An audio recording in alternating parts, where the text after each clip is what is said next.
Assalamualaikum everyone. So today we will be starting our new topic.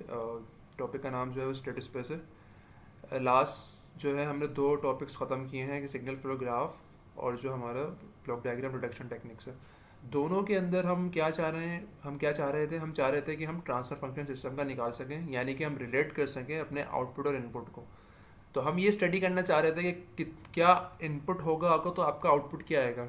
तो ये बहुत ज़रूरी है किसी भी सिस्टम को डिज़ाइन करने के लिए कि आपको पता होना चाहिए कि किस इनपुट के ऊपर आपका क्या आउटपुट आ रहा है। इनपुट कुछ भी हो सकता है, तो इनपुट इज़ योर वेरिएबल और ऑब्वियसली आउटपुट भी उस हिसाब से चेंज होगा।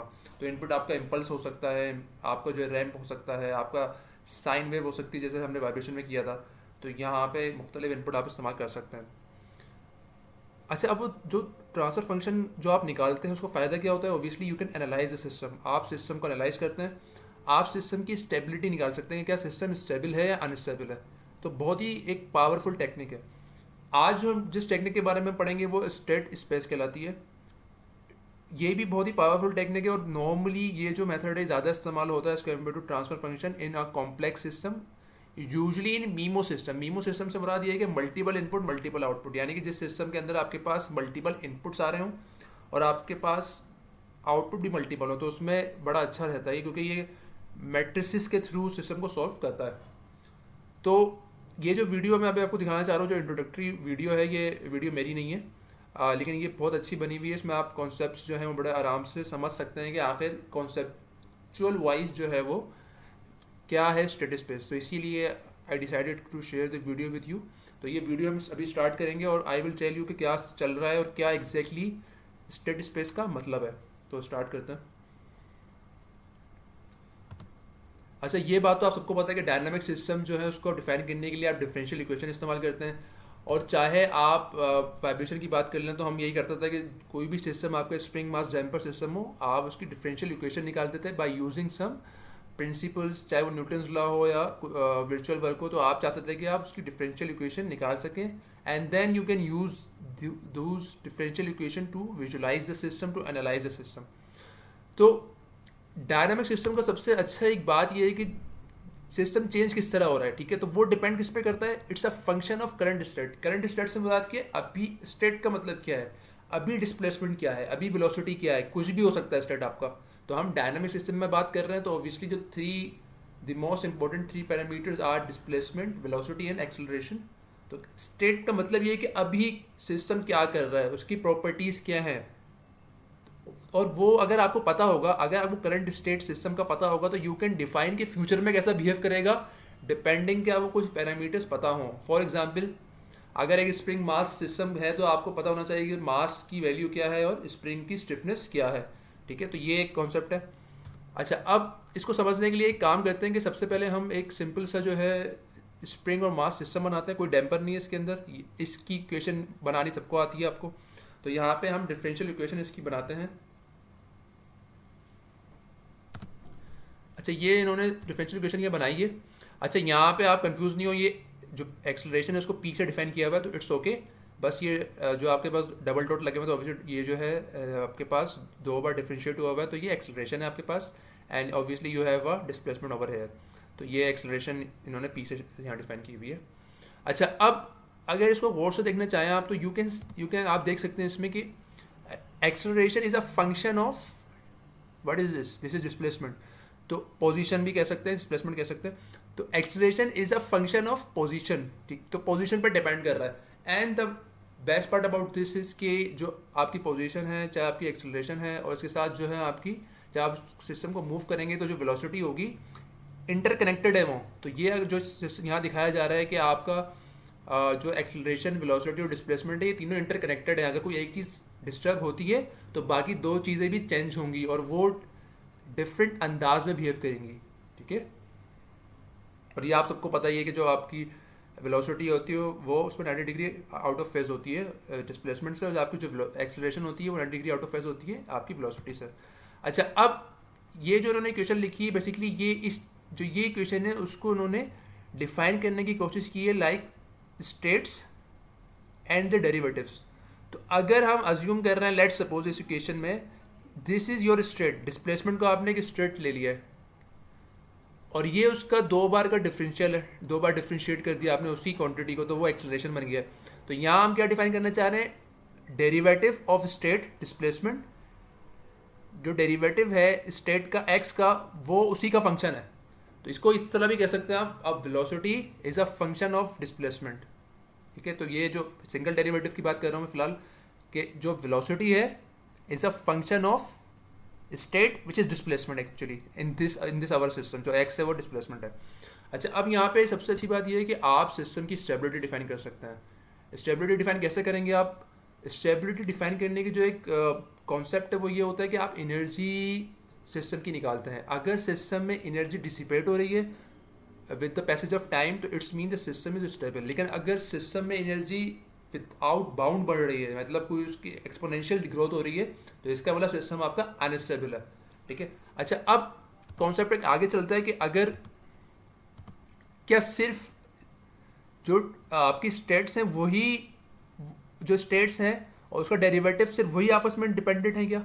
नहीं, you can have your inputs. ठीक है, तो जो टोटल आपका डेरिवेटिव है आपकी स्टेट्स का, it's a function of your state as well as your the input. जो यू है वो आपका इनपुट है। वो कोई भी इनपुट फोर्स हो सकती है, आपकी डिस्प्लेसमेंट हो सकती है, कुछ भी इनपुट हो सकता है आपका।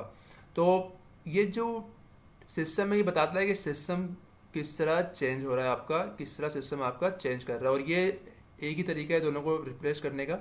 तो यहाँ पे पहला फ़र्क क्या है कि जो आपका सेकेंड ऑर्डर सिस्टम था वो आपने कन्वर्ट कर दिया into a first order system.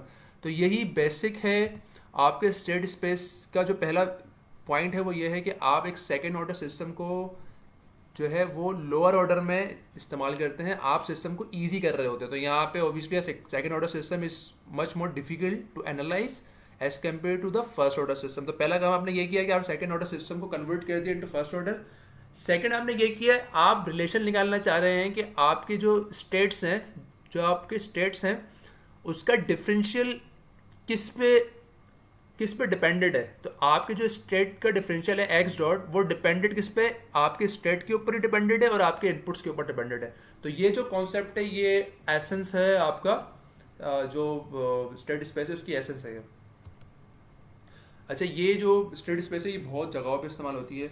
मतलब ये आप जो है मुख्तलिफ जो आपके कंट्रोलर्स है, जो आपके पास कॉम्प्लेक्स कंट्रोलर्स हैं, उसमें ये बहुत ही कॉमन इस्तेमाल होती है। फॉर एग्जांपल LQR कंट्रोलर के अंदर आप इसको देख सकते हैं, मुख्तलिफ कालमन फिल्टर के अंदर देख सकते हैं आप, robust MPC model predictive control के अंदर देख सकते हैं आप। तो ये मतलब बहुत ही पावरफुल टेक्निक है और इसके अपने न्यूमेरिकल सोल्यूशन के बेनिफिट्स भी हैं, क्योंकि आप बेसिकली अगर आपके पास मैट्रिसेस हों तो आप मैटलैब पर डालेंगे या आप जो है सिमुलिक में डालेंगे, तो आप तमाम के तमाम जो स्टेट्स हैं, स्टेट्स को आप जो है प्लॉट कर सकते हैं, आप चेक कर सकते हैं कि स्टेट्स किस तरह बिहेव कर रहे हैं। अब आप लोग सोच रहे होंगे कि बार बार ये स्टेट्स का जो वर्ड है इसका मतलब क्या है। तो पहले हम डिफाइन भी करेंगे स्टेट्स हैं क्या, और तो उससे पहले हम ये करते हैं कि आप अजम्पशन ये लेते हैं कि let's say we have a continuous linear time invariant system. ठीक है, यानी कि उसके जो टाइम के हिसाब से उसकी जो प्रॉपर्टीज़ हैं वो चेंज नहीं हो रही हैं।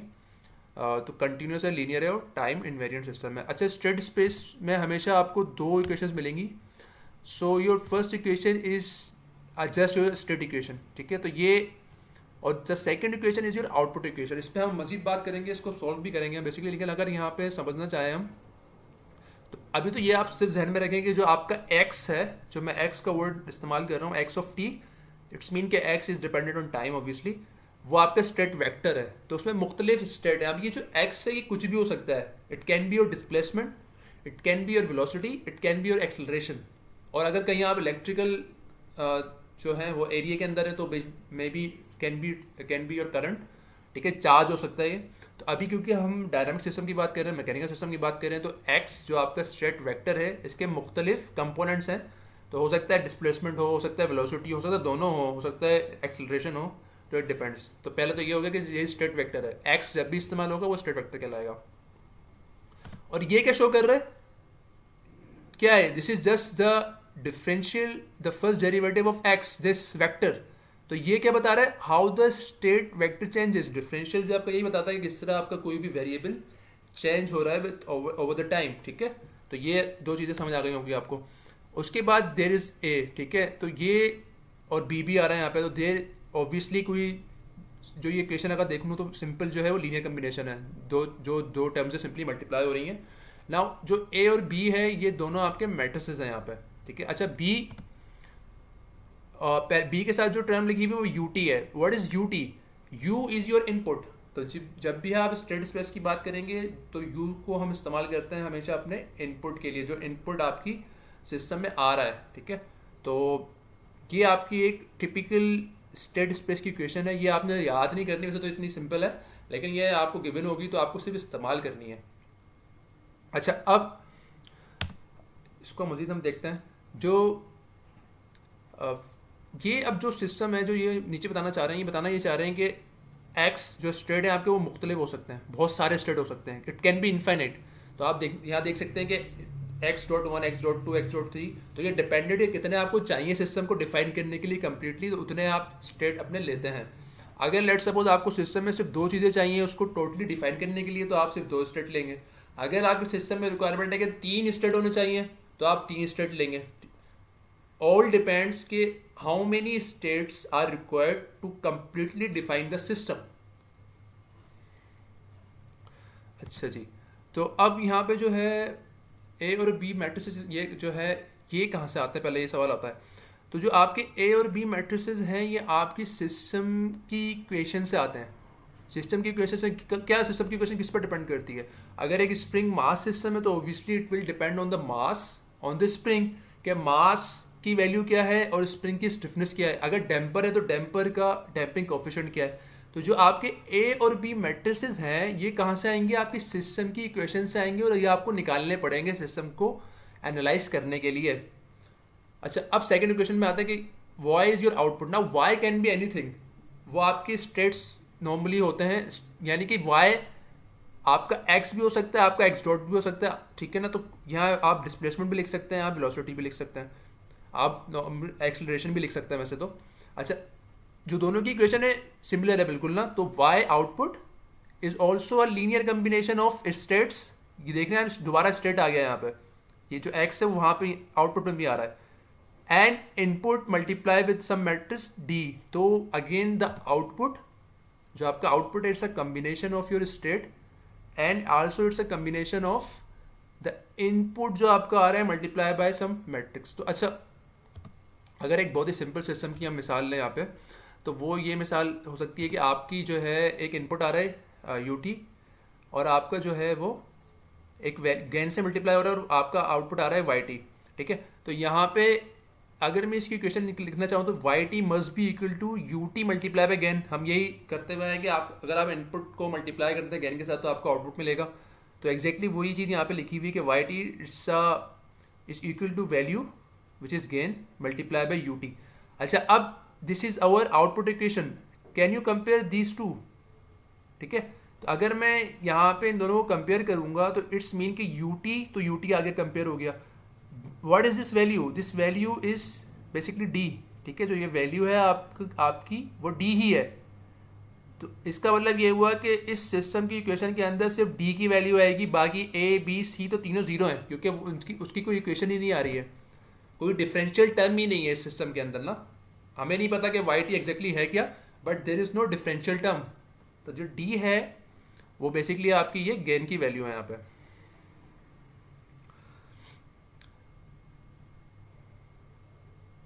अच्छा, अब ये नेक्स्ट अब चेंज करेगा तो उस पर हम स्टार्ट करते हैं।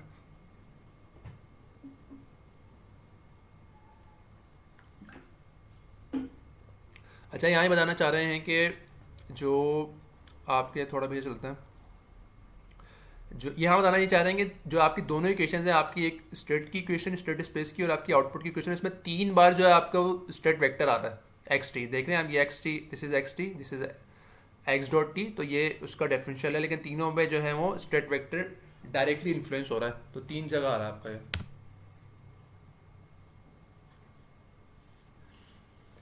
अच्छा, अब सवाल ये आता है कि भाई स्टेट वेरिएबल्स हैं कि आप कैसे डिफाइन करेंगे? तो ये डेफिनेशन समझनी बड़ी ज़रूरी है, ये आगे भी आएगी तो उसमें टेंशन न लें आप। जब minimum set of variables that fully describe the system, fully describe से मतलब है आपके पास पूरी इंफॉर्मेशन होनी चाहिए कि आप उसका फ्यूचर की मूवमेंट जो है वो आप प्रेडिक्ट कर सकें। अच्छा, अब इसका मतलब क्या है? फॉर एग्जाम्पल यहाँ देखते हैं हम, लेट्स सपोज कि आपके पास अगेन वही सिस्टम है, एक स्प्रिंग मास सिस्टम है, डैम्पर कोई नहीं लगा हुआ है इसके अंदर। और सवाल ये है कि ये सिस्टम 1 सेकंड के बाद कहाँ होगा, उसके लिए हमें क्या रिक्वायरमेंट है? अभी कुछ भी नहीं पता हमें, हद तक कि मास और स्प्रिंग की वैल्यू भी नहीं पता। तो ऑब्वियसली सबसे पहले तो आपको सिस्टम के डायनामिक्स पता होने चाहिए, सिस्टम की जो प्रॉपर्टीज़ है पता होनी चाहिए, कि आपको मास की वैल्यू और आपको स्टिफनेस की वैल्यू पता होनी चाहिए, और जो इनपुट यूटी है इट्स वेरी इंपॉर्टेंट। तो ये 3 चीज़ें तो आपको प्री रेक हैं आपके, ठीक है। अच्छा, अब इनिशियल कंडीशन क्या चाहिए आपको? क्या मास अभी मूव कर रहा है? यू मस्ट नो दिस, ताकि आप ये आइडेंटिफाई कर सकें कि वो 1 सेकंड के बाद क्या होगा। सेकंड, कि स्प्रिंग जो पुलिंग फोर्स अप्लाई कर रहे हैं मास के ऊपर वो कितनी है, उसकी वैल्यू क्या है। तो कैसे पता चलेगा मास मूव कर रहा है नहीं कर रहा? किस प्रॉपर्टी से पता चलता है ये? ऑब्वियसली वेलोसिटी से पता चलता है आपको। तो सिस्टम, अगर आपने ये चेक करना है कि if the mass is currently moving or not, you need to find कि उसकी वेलोसिटी इस वक्त है या नहीं है। इसका मतलब सिस्टम को एक डिफाइन करने के लिए आपको वेलोसिटी तो 100% चाहिए। तो इसका मतलब कि आप वेलोसिटी को एज अ स्टेट जो एक वेरिएबल है, स्टेट वेरिएबल के तौर पे ले सकते हैं। तो पहला जो स्टेट वेरिएबल होगा सिस्टम में आपका, वो वेलोसिटी होगा। Second, how hard is the spring pulling on the mass, ये कैसे पता चलेगा? Obviously the spring force is the multiple of K, the stiffness, and the distance which is position of the spring और the mass. तो अगर मुझे ये निकालना है कि स्प्रिंग की पुलिंग फोर्स मास के ऊपर क्या है, तो I need to find the distance, ठीक है। तो इसका मतलब अगर हम कंक्लूड करें तो मुझे डिस्टेंस भी चाहिए होगा, डिस्टेंस की भी रिक्वायरमेंट है मेरी, अगर मुझे ये पता करना है कि मेरा सिस्टम 1 सेकंड के बाद कहाँ होगा। तो ये दोनों क्या हैं? इन दोनों की रिक्वायरमेंट है सिस्टम को फ्यूचर में डिफाइन करने के लिए। तो इसीलिए मेरे पास जो है वो दो स्टेट वेरिएबल्स हैं यहाँ पे, एक डिस्प्लेसमेंट, एक वेलोसिटी। अब ये सवाल किसी का आ सकता है कि आखिर हमने यहाँ पे एक्सेलरेशन को स्टेट वेरिएबल क्यों नहीं लिया? दो जो वेरिएबल है उसकी तो बड़ी लॉजिकल आपके पास एक्सप्लेनेशन आ रही है कि डिस्प्लेसमेंट और आपके पास जो वेलोसिटी है, they are very important to define the system future movement, ठीक है। तो वो दो ले लिया आपने। What about acceleration? तो एक्सेलरेशन में आपने ये देखना है, अगेन वही सवाल देखते हैं हम कि स्प्रिंग और मास सिस्टम है आपका। अगर यहाँ आप F physical to m a की क्वेश्चन लिखना चाहें, अभी ये लिखेंगे यहाँ पे, तो what is force actually? Force क्या है? इट्स के इंटू एक्स। तो कहने का मकसद ये है कि अगर आप एक्सेलरेशन की इक्वेशन यहाँ पे लिखते हैं और फोर्स को रिप्रेजेंट करते हैं in terms of spring force, obviously जो कि यहाँ पे स्प्रिंग फोर्स ही है, फॉर एग्जांपल एफ इज के इंटू पोजिशन, तो जो एक्सेलरेशन है उसकी इक्वेशन में पहले से ही पोजीशन आ रही है। तो इसका मतलब हमें एक्सेलरेशन को दोबारा स्टेट वेरिएबल लेने की ज़रूरत नहीं है, क्योंकि acceleration is dependent on the position, ठीक है। तो इसीलिए आपको मिनिमम चाहिए होते हैं स्टेट वेरिएबल। ये नहीं है कि आप हर चीज़ को स्टेट वेरिएबल के तौर पे ले लेंगे। तो सिस्टम को डिफाइन करने के लिए it's necessary to have position and velocity. What about अगर मैं डैम्पर लगा दूँ सिस्टम के अंदर, तो क्या इस सिस्टम में मुझे 2 से ज़्यादा स्टेट वेरिएबल चाहिए होंगे? डैम्पर की फोर्स की फॉर्मूला क्या है? B, which is damping coefficient and the velocity of the mass. अच्छा, तो अगेन वेलोसिटी की टर्म आ रही है इसके अंदर। तो क्या वेलोसिटी हमारी पहले से स्टेट वेरिएबल में लिया है? हमने बिल्कुल लिया। लास्ट में हमने पोजीशन और वेलोसिटी ली थी एज ए स्टेट वेरिएबल। तो इसका मतलब वेलोसिटी को तो हम पहले से ही स्टेट वेरिएबल ले चुके हैं। तो इस ये हुआ कि जो आपका डैम्पर है वो कोई सिस्टम के ऊपर इफेक्ट नहीं डाल रहा है। अभी भी आप अगर डैम्पर लगा भी दें फिर भी आपको 2 स्टेट वेरिएबल्स ही चाहिए सिस्टम की फ्यूचर पोजीशन या उसकी स्टेट्स डिफाइन करने के लिए। अच्छा, अब कैसे पता चलेगा जो आपके नंबर ऑफ स्टेट्स हैं सिस्टम में वो उसका फॉर्मूला क्या है? कैसे निकालें हम कि नंबर ऑफ स्टेट जो हैं वो सिस्टम में इतने? तो उसका एक जो डेफिनेशन, जो उसकी एक्सप्लेनेशन है वो ये है कि जितने सिस्टम में एनर्जी स्टोरेज की कंपोनेंट्स होंगे उतने ही आपको नंबर ऑफ स्टेट्स चाहिए होंगे सिस्टम को डिफाइन करने के लिए। तो फॉर एग्जांपल अगर हम पिछले सिस्टम में जाएं जिसमें एक स्प्रिंग और मास लगा हुआ था, तो इसमें स्प्रिंग ऑब्वियसली एनर्जी स्टोर करता है in terms of potential energy, और जो आपका मास है वो in terms of kinetic energy store करता है। स्प्रिंग, ये आपको दोनों फॉर्मूले पता है जो आप वाइब्रेशन में करके आएंगे। स्प्रिंग का जो formula half K X square, it's a function of displacement. Mass का formula half M V square, it's a function of velocity square, ठीक है। तो बेसिकली अगर आप डिफाइन करना चाहें तो डायनामिक सिस्टम में होता क्या है, एनर्जीज चेंज हो रही होती हैं, ठीक है। तो एनर्जी जो है वो अगर डैम्पर नहीं लगा हुआ तो डिसिपेट तो नहीं होगी, तो it will get converted, mass spring spring mass back and fourth चलता रहेगा। अब सवाल ये होता है कि जो डायनामिक सिस्टम है, अगर मैं ये निकालना चाह रहा हूँ कि how much energy is stored in each element, तो एक तो आपको अगर मास है तो वेलोसिटी चाहिए होगी, अगर स्प्रिंग है तो डिस्प्लेसमेंट चाहिए होगी। दोनों आपके स्टेट वेरिएबल्स आ गए, यानी कि अगर मुझे टोटल एनर्जी निकालनी है सिस्टम के अंदर तो मुझे दोनों मैंने स्टेट वेरिएबल्स लिए थे उन दोनों का पता होना चाहिए। तो ये आ गया आपका स्टेट।